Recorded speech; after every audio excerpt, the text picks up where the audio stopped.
If you're new to sports betting, you've probably already discovered how intimidating, or more accurately, how confusing it can be to log into a sportsbook only to be greeted by hundreds of different names, numbers, and betting options. And yeah, it'll make your head spin, especially if you don't know what any of them mean. But here's the truth. If you can just get a decent enough grasp of the basics, everything will fall into place after that. And as is the case with everything, the more you become comfortable with the simpler aspects of sports betting, really drill down on the basics, then you'll be able to develop a deeper understanding of some of the more intricate aspects of all of this. And we'll have a video waiting for you on that when you're ready. But for this one, we're talking about the basics.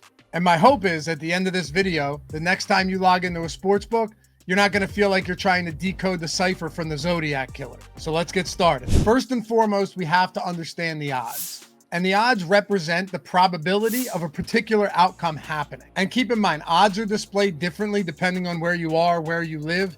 But for the sake of this video, we're going to discuss American odds because I'm an American. So on any sportsbook, you're going to see positive and negative odds. The positive odds, and we can use this NBA game as an example, represent the outcome that is less likely to happen. And in the Sixers case here, it represents the underdog.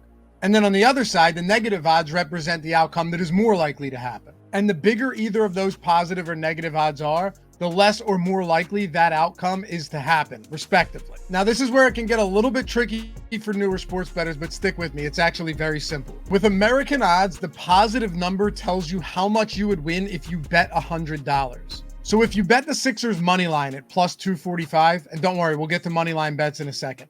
That means that you would profit $245 on a $100 bet. On the other hand, negative odds tell you how much you would need to bet in order to win $100. So if you bet the Pelicans at minus 305, that means you would need to bet $305 just to win 100. And the money line, it just means you're betting a team to win straight up, just win.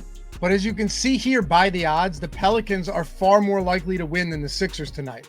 So just betting them on the money line doesn't make a ton of sense because you'd be betting a lot to win a little. And sure, betting a little bit to win a lot on the Sixers might seem really tempting, but your chances of winning that bet are much lower. And that's exactly why sportsbooks offer point spreads on all of these games. In the simplest of terms, point spreads are just a way for the sportsbooks to level the playing field between two unevenly matched opponents.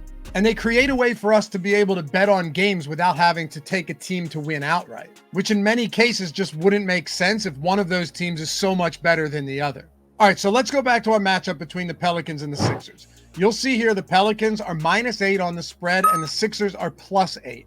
The negative number once again represents the favorite and the positive number represents the underdog. And I'm sure all of you at some point have heard the term cover the spread before. Well, what that means here is for the Pelicans to cover the spread, they would need to win by more than 8 points.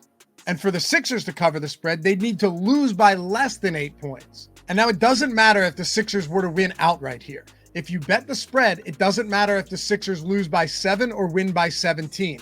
That's the difference between a point spread and a money line. But if they lose by 9, you lose. And if you bet the Pelicans, who happen to win by 7, you lose. Now, what if the Pelicans win by 8, though? If the Pelicans win by 8, that means that neither side wins. And that's what we call a push. Your bet ends up getting refunded, and that's the end of that. It's like it never happened. Now, those of you that catch on quickly may have been astute enough to notice the odds attached to each one of these point spreads and thought to yourself, wait a second. If the point spread is meant to level the playing field and essentially make this an equal matchup, shouldn't the odds be +100? We refer to that as even money, and not -110? Well, yes, but also no. You see, the thing here is that sportsbooks are not philanthropists. They're not doing this for charity. So that extra 10 points you see on those odds is the fee they charge you to take your bet. And that is called the VIG, or the juice. Think of it this way. If I bet the Sixers point spread and you bet the Pelicans point spread, it doesn't matter to the sportsbooks which side wins because they're already collecting a 10% fee from both of us just to take our bets. and then they're only paying out one side of the bet anyway. And finally, we have the point total, or the over-under. Betting the total just means that you're predicting the total score of both teams in a game and whether it's going to go over or under the given number. So the point total between the Pelicans and the Sixers is 221.5. If you bet the over in this game, you'd need it to score a combined 222 points or more. And if you bet the under, you'd need it to stay under 222. And it doesn't matter who wins or how much they win by either, as long as the combined score goes over or under the point total. And if you're wondering what the hell that half point is that's attached to the 221, well, that's called the hook. Since a game can't end with a final score of 221.5, this ensures that there can't be a push, and that the result will either be a win or a loss for the bettor. So next time you're at the bar with your buddies and one of them screams, "I lost to the hook," well, now you'll know exactly what he meant. And hopefully you'll be on the other side of that bet, because it'll definitely be a winner. And hey, if you guys are ever interested in fast tracking your betting game to the next level, OddsShopper Premium will definitely get you there. And the promo code moneyline, that's just for you guys watching this video, will get you your first week for only $1. That includes all of our premium betting tools that are used by pros, a Discord with some of the sharpest minds out there that'll help you elevate your game quickly, and a whole lot more. I think you'll love it, and we'd love to see you guys over there. I really hope this video helped you guys gain a better understanding into the basics of sports betting and put you in a position to take that next step. Appreciate you watching as always, and we'll catch you back here for the next one.